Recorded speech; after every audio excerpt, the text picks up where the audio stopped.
इसके खिलाफ सख्त से सख्त कार्रवाई हो। दिवाकर दीक्षित मेरे सहयोगी इस वक्त जुड़ चुके हैं ज्यादा जानकारी के साथ। दिवाकर, महत्वपूर्ण यह है कि दोनों ही जिन्होंने वर्दी को अपमानित किया और वर्दी के आड़ में ही ये धर्मांतरण का, लव जिहाद का षड्यंत्र रच रहे थे। अब क्योंकि मामला सामने आ चुका है, खुलासा हो चुका है, इन दोनों के खिलाफ एक्शन शुरू हुआ।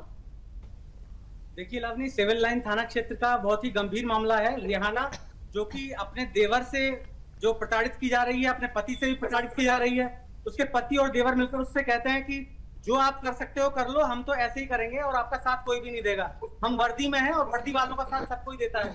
तो ऐसा बोला जा रहा है, लेकिन आप देखिए कि सगीर और कादिर दोनों ही ब्राह्मण बेटे, उमा शर्मा नाम है उस लड़की का, और उससे शादी की है।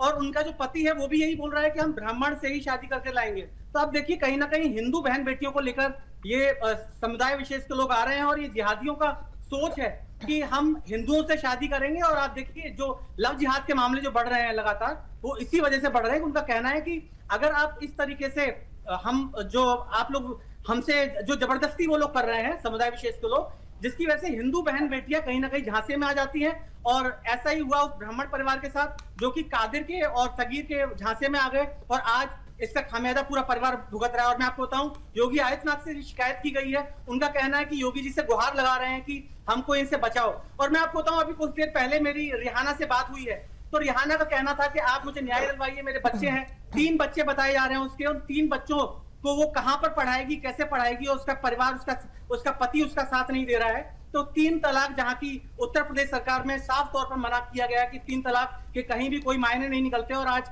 समुदाय विशेष इस 3 तलाक को अपनाए हुए और कहीं ना कहीं हर जगह 3 तलाक के मुद्दे देखने में आते हैं। तो आप देखिए रिहाना का भी वही सेम मामला है।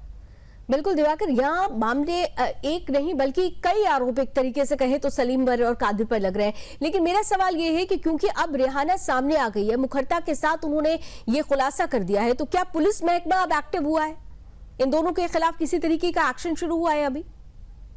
देखिए अभी एक्शन शुरू नहीं हुआ। देखिए रिहाना अभी कैमरे पर बात करने को तैयार नहीं है। उसने अभी आज बात की है मुझसे और उसने कहा है कि हम आपको कल तक बताएंगे, हम डरे हुए हैं, हमारा परिवार डरा हुआ है, अभी हम पूरे परिवार की जब सहमति होगी तो हम सामने आएंगे। अभी पुलिस ने इस पर कोई भी कार्रवाई नहीं की है, तो ये सामने आकर अपना स्टेटमेंट देंगे और सबके सामने अगर ये उसे उजागर करेंगे। जो जीआरपी में बताया जा रहा है, इनका पति और उनके देवर जो हैं सभी वर्दीधारी हैं, तो उनके खिलाफ कड़ी से कड़ी कार्रवाई होगी। और उत्तर प्रदेश सरकार इसको लेकर बहुत ही गंभीर भी है। और बिल्कुल, योगी सरकार इसे लेकर गंभीर भी है। और योगी सरकार में ऐसे किसी भी जिहादी का जब पर्दाफाश होता है तो हाल क्या होता है, उसका हश्र क्या होता है, हम पहले भी देख चुके हैं और उम्मीद कर रहे हैं कि इस पूरी कड़ी में भी, इस पूरी घटना चक्र में भी बड़ी कार्रवाई होगी। Thank you so much Diwakar, हमारे साथ जुड़ने के लिए। आप नजर बनाकर रखिएगा।